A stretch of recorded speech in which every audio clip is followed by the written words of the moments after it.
Thanks again for joining us at the inaugural SeedAI Summit. It is my pleasure today to introduce you to Dr. Lynne Parker.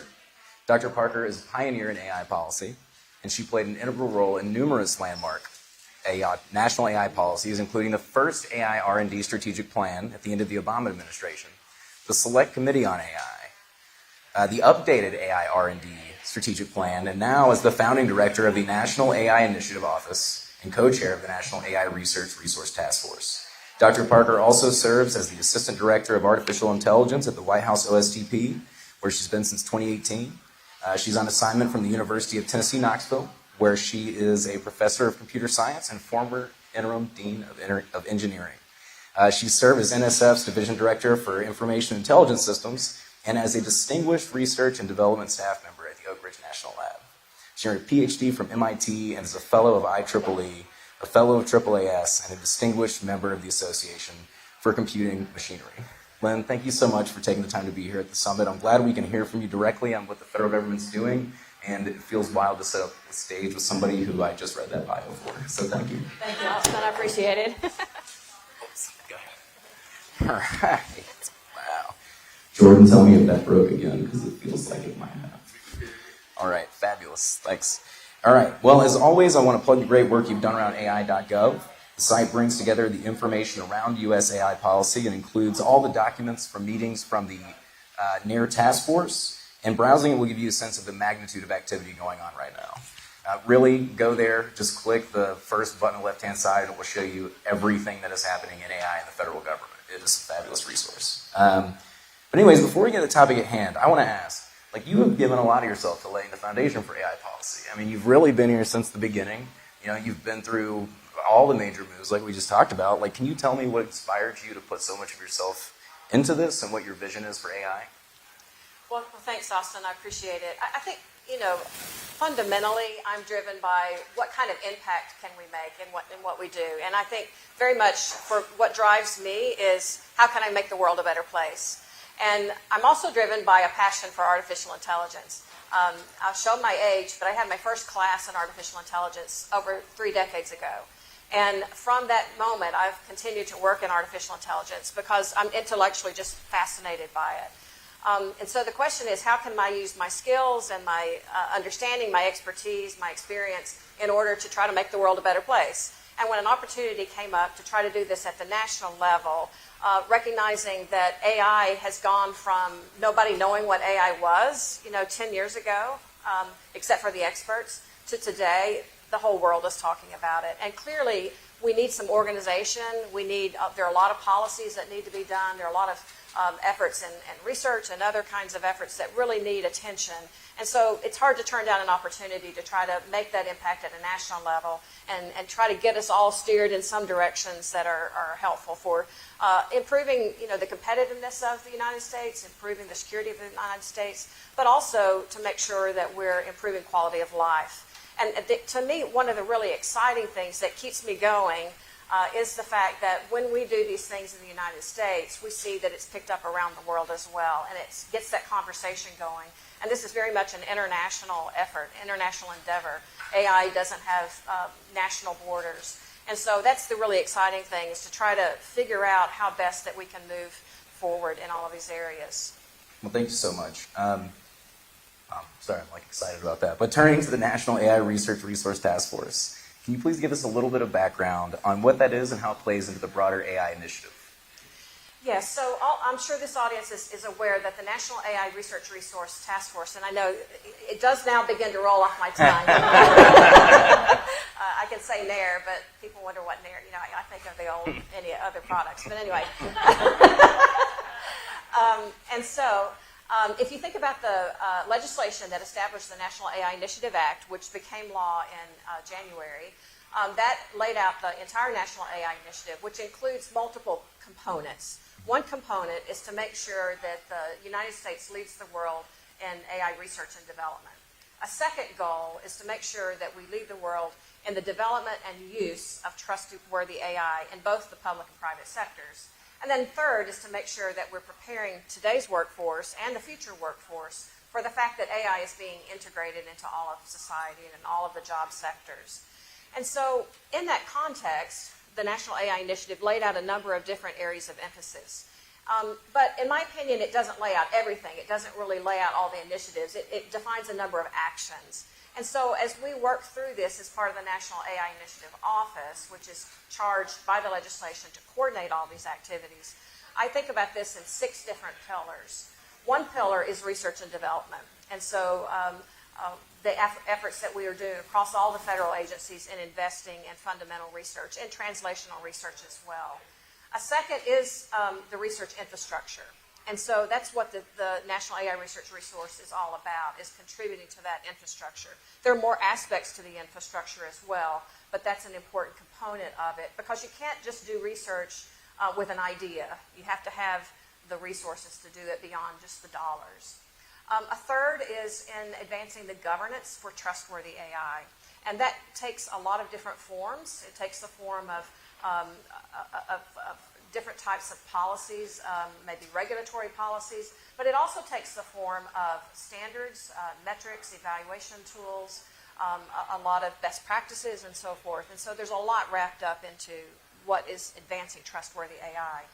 A fourth area is education and workforce. And we need to make sure that we're not only training the deep experts for these jobs, maybe to build AI systems, but we're also training people to use AI, because it's touching, every job. And then we also need to train people in the workforce that have maybe a part of their job is being automated, and so they need to be able to learn how to use a tool that's AI driven. A fifth area is in international cooperation, and I've already mentioned kind of the importance of that, and there's so much going on internationally in this area.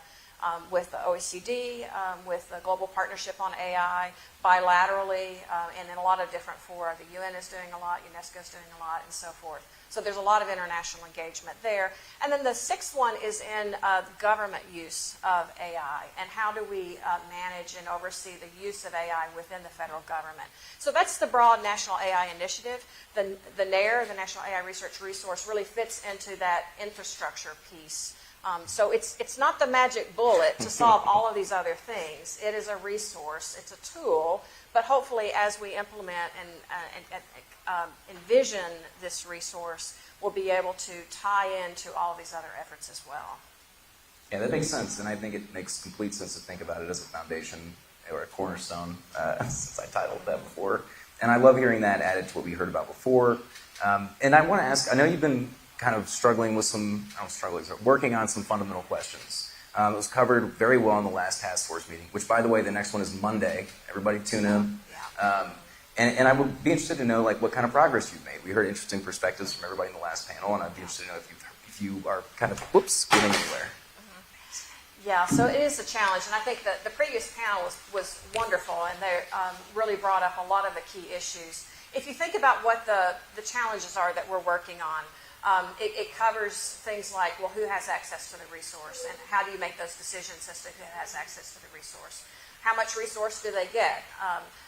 Who's going to fund the resource? Who's going to manage the resource? How do we make sure that as the resource is being used, we're using it in a way that's consistent with our expectations for privacy, civil rights, civil liberties, and other concerns?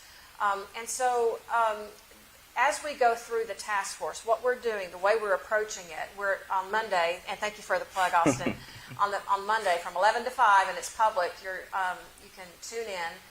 We're having our third meeting, and at each meeting what we do is we're biting off a few chunks. And so the task force members are digging into those chunks, and then they will be presenting their thoughts, we'll be discussing their thoughts, we're bringing in outside experts to provide some insights into those topics. And so, for instance, at the Monday meeting, we'll be talking about issues around data resources, around compute resources, around test beds, around user resources, including educational resources, which is a lot. And that's kind of how we're approaching it, is chunk by chunk, digging into each of these topic areas, and then seeing what kinds of insights that we can gain from outside experts, and also from the responses to the request for information that closed on October 1st, and we're going to be making those available, all of them available publicly very, very shortly. And so those also are were very insightful and can also provide us a lot of input on how to address a lot of these important challenges. Good, thank you. So, you mentioned workforce development, and we talk about how the NAIR is not the silver bullet. And so, of course, at SeedAI, we're talking about community AI development and investments, and we're talking about kind of this broader universe. But in your view, how does what the NAIR is going to contribute to workforce development kind of play into that bigger picture? So, the previous panel did a really good job of laying out what some of the different value propositions are for the NAIR. And workforce development, though, is an important part of this. If you think about trying to build up the opportunities for people to learn more about AI, it's hard to do this if you can't dig into deep problems.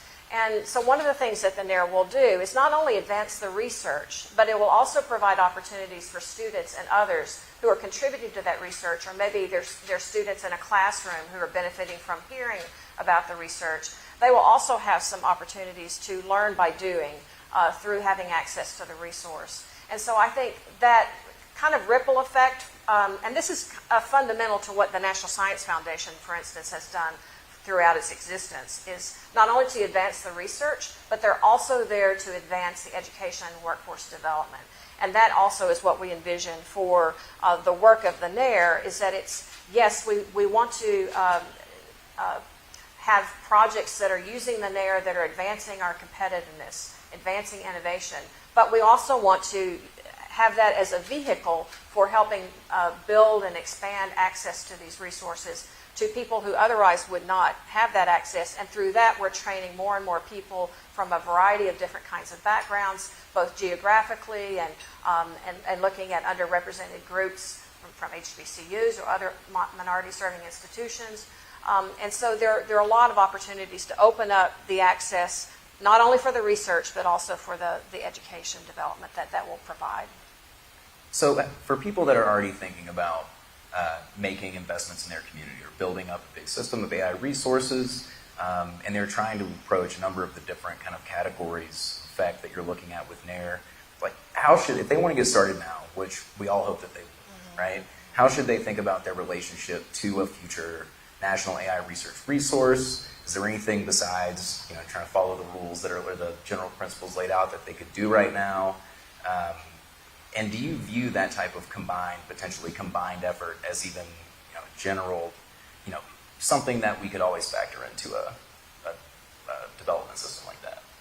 Yeah, I think you mentioned community. I think there's a lot of different ways to think about the community, and certainly an interdisciplinary community of being able to contribute to some of the challenges that were raised in the previous panel as it relates to AI and making sure that it's being developed and used in a responsible manner. I think there are a lot of ways that these kinds of resources can bring together those different perspectives and enable the community to build up around not just computer scientists, as was mentioned earlier, but all the other disciplines that are contributing and are being touched by AI. I think there's another aspect to community as well, which is the geographic community. And if we are enabling access to these kinds of resources that are advancing innovation, then that can also lead maybe to some spin-offs that will help a local community.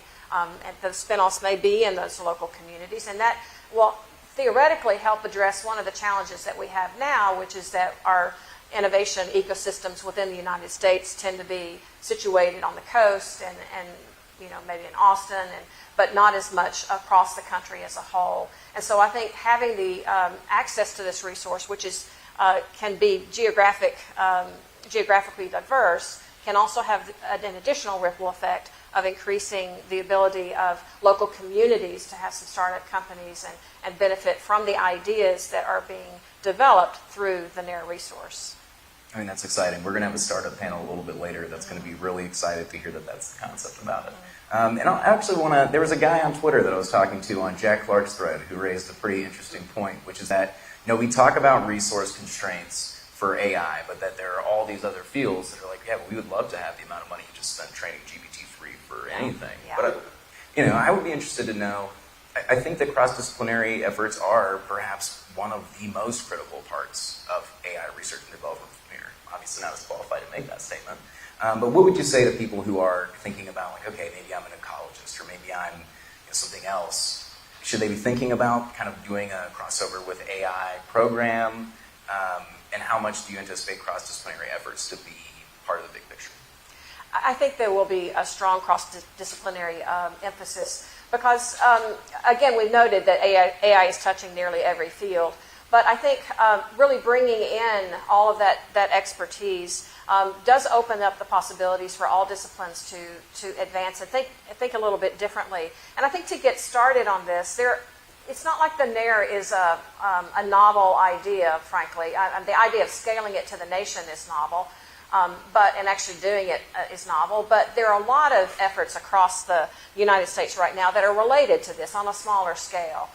That bring together communities and provide resources. And I think by looking at those, because many of those are already engaging with lots of different disciplines, looking at those as a way of imagining the possibilities, once you have scaled that up to make it accessible to many more, is a way, I think, for people to begin thinking now about how they can imagine the future when maybe, hopefully, this resource is available so that they can rethink, maybe think bigger, think about what their possibilities are if they have the access to a resource like this. So I think there's a lot of existing examples that people can learn from and build on, and then begin thinking these bigger picture ideas of how to make use of such a resource in the future once hopefully it becomes available. Yeah, I appreciate that. I think it's a really good point. Actually, I was speaking to a gentleman from the University of Florida yesterday, and he was talking about how they've taken their AI across the curriculum and then kind of modularized it, moved it around the state. And one of the most promising examples is an art school. It's picking up, and that's the kind of thing that makes me pretty thrilled.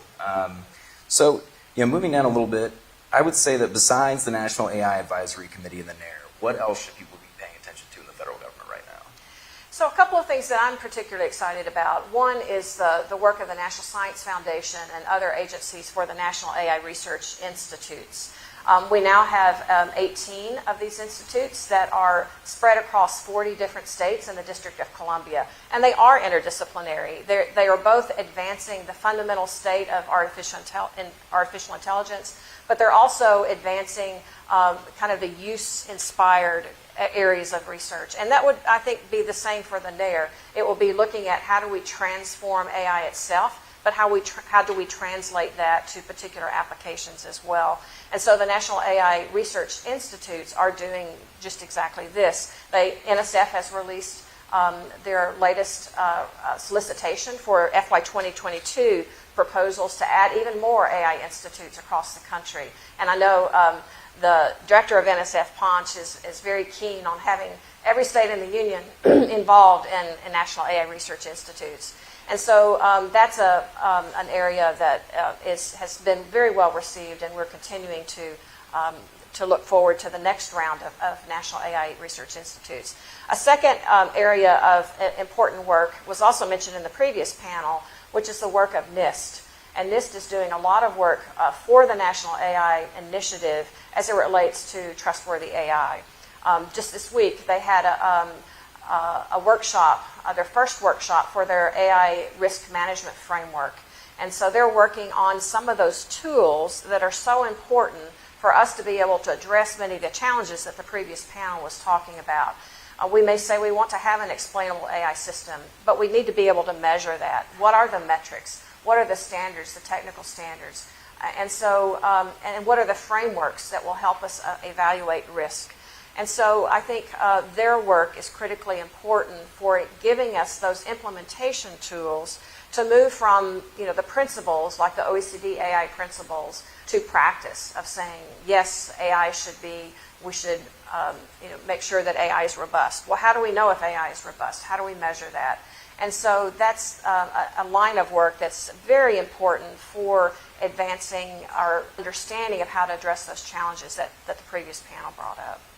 Thank you. And actually, there will be a little other statement about it later, but that's something that SeedAI is actually working on right now. It's looking at using test beds as kind of a starting place for building up infrastructure that could then be leveraged for other ways. But I agree that with the environment that we're in right now, with the complexity and abstraction of massive language models and any technology that's got these kind of emergent properties, what does a test bed look like, right? Like, how complex does that need to be? How are you thinking about that? So at this next meeting on Monday, we will be we're beginning to look into test beds, and that's another aspect of that's another type of resource that we're thinking on making available through the NAIR. So you think about computation available through the NAIR, you think about data, you think about educational tools, but also test beds and living labs and so forth could also be an important type of resource that would help move forward the research as a whole. And so, broader, I think when you think about the work of NIST, independent of the NAIR, I think there are certainly a lot of open questions about what kind of maybe standard data sets, for instance, we might need to have, but also what are the existing test beds and what are the gaps? And you can imagine having some test beds that help you measure and evaluate certain types of characteristics of AI systems and help you be able to test and compare different kinds of AI approaches to similar challenges and have benchmarking capabilities that can allow you to do that comparison. So I think there's a lot of opportunity there, and certainly the NAIR task force will be looking at this. Well, I appreciate that. So, I appreciate the magnitude of what you're trying to do here across so many different things. And I actually feel like it's pretty well managed, to be honest. I'm not sure if you feel that way as you're wrapping up your day, but it's pretty impressive from the outside. What else should we be thinking about? What should groups like SeedAI and other groups trying to advocate and support this type of work be doing right now? Well, certainly the great response to the RFI is helpful. Those kinds of efforts of providing that expert opinion. We certainly look at any sorts of documents and so forth that people are publishing that are related to this. It is quite helpful. Attending the NAIR task force meetings, and we take questions from the public there, raising challenges and issues, just getting in touch with us and say, hey, here's something that we think needs more consideration. I think those kinds of activities are helpful for the task force itself. I think the broader community can also help by beginning to imagine if the NAIR, hopefully the NAIR is in place, and I want to make sure people know that this task force has the goal of the role of creating an implementation plan, but it itself will not be implementing anything. That will be the scope of its work. So we don't know that it will be implemented. That will require probably congressional action. But in any case, I think having workshops and discussions about if the NAIR existed, how are we going to leverage that, kind of to one of your previous questions. How can we use that to advance the communities that are addressing these challenges? And I do want to make sure that people are thinking broadly about what the NAIR provides. I know we talk a lot about large-scale models and the need for a large-scale computational infrastructure in order to do large-scale models. But there's an enormous amount of need as well for smaller projects. And it doesn't mean that every kind of AI system is the same.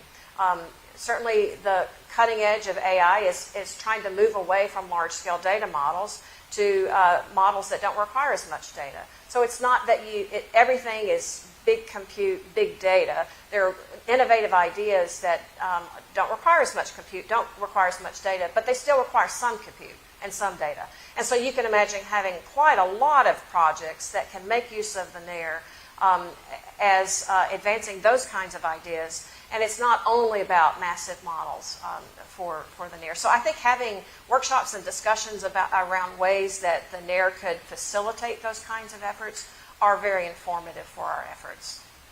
Yeah, and I want to echo the point about kind of contributing to your RFIs and reaching out to your office. I cannot express how receptive they have been and how interested that you and your colleagues have been in discussing different, sometimes crazy ideas that I have and just the way that things are going right now. So I just want to really encourage everybody to reach out, to respond to the RFIs. This is a big job, even though it may seem incredibly niche on a certain level. It's a massive, complex task, and I think we all should contribute and hopefully do. And also, I would just like to say to the idea of everybody, in all 50 states, I certainly hope so. Right? We start off at the beginning. And then one last thought, and I'll turn to you for any closing thoughts you have. Seeing some of the responses, and this was covered in the last panel, but seeing some of the responses about just being about big companies in the end. Part of the reason that I actually left a big company to come do this and remove all profit incentive from myself is because I actually think that it is critically important, well outside of the view of big companies. And I have talked to PhD students, some of whom are here. I have talked to students at HBCUs and NSIs. We've seen research from Hogan about how many requests there have been. 1/3 of the requested compute is actually used. And I know for a fact from talking to researchers, dozens and dozens of them, which again is not that big of a number compared to what y'all been talking to, that they are really frustrated, and especially by the fact that they can't even dream of anything. Right? Like if they aren't collaborating with Google or somebody else, they can't even think about what they could do with sophisticated AI. So that's what we're here to change, and I'm really appreciative that you joined us to talk about that. Is there anything you'd like to close with? Well, thanks, Austin. I just want to thank the task force members. They are giving their time, volunteering their time amidst very busy schedules that they have anyway. And to thank all of the public who are so engaged, and for efforts like yours, Austin, and others that are helping in the conversation here to figure out how to do this in the right way and to do it so it's most impactful. It makes no sense to go to all this trouble if the NAIR is designed in such a way that it's not fitting the need. And so really understanding what the value proposition is for the NAIR and how we can change the nation in a positive way is really our goal. And so all of this engagement contributes in so many ways to that. So we really do thank everyone for their input. Thank you. All right, well, y'all, thanks for paying attention. Lynne, thank you for joining us. Absolutely. And I want to make one last point before we close this off. Anybody that is concerned or has questions or thoughts about what the NAIR could or could not be, or would like to get their state involved but isn't sure how, please feel free to reach out to me too. I'm happy to save you some time, and I'm also happy to debate out with you whether or not it's a good idea at any time. I would love to feel stupid and wrong if you've got good points. So please do. And with that, thank you so much. Thanks, Austin. Appreciate it.